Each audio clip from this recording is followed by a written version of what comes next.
Hello everyone, bem-vindos ao segundo bimestre. O primeiro assunto do segundo bimestre não é tão desconhecido de vocês. Por quê?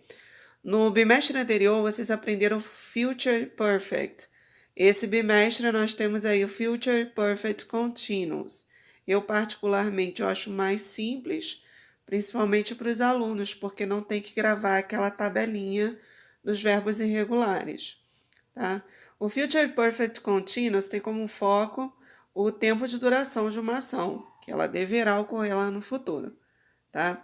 Então, o tempo de duração vai ser um foco maior, né, nesse tempo verbal.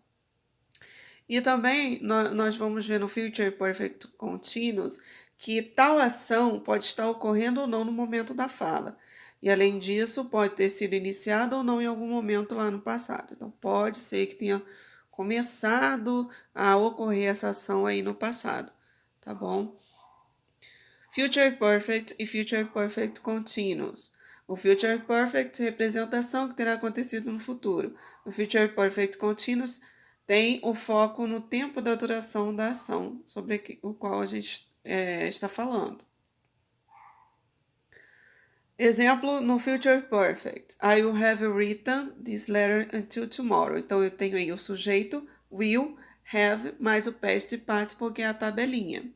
Já no Future Perfect Continuous, você tem aí ó, o exemplo. Sarah will have been studying architecture for 6 years. Então, eu tenho o sujeito, tenho will have been e o verbo com ing. Então, não precisa da tabela. E aí eu foco, ó, ela tem estudado por 6 anos. A forma afirmativa, como eu falei, sujeito mais will have been, mais o verbo principal com ing. Coloquei outro exemplo na afirmativa.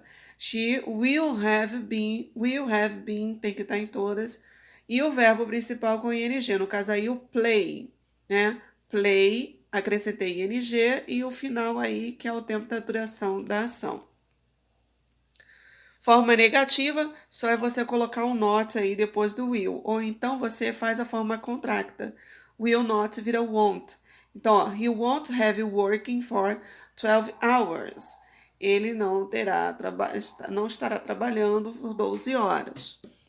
E na forma interrogativa, vocês já estão acostumados. Vocês vão fazer a inversão.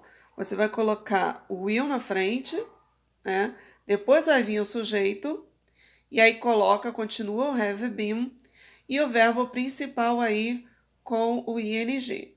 Então, will you have been dancing for 1 hour?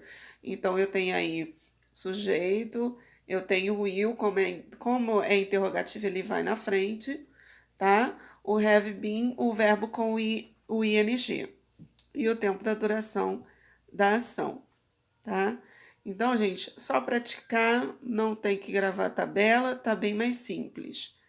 So, let's practice until the next class. E qualquer coisa pode chamar para tirar suas dúvidas, tá bom? Não fiquem com dúvidas. See you, bye bye.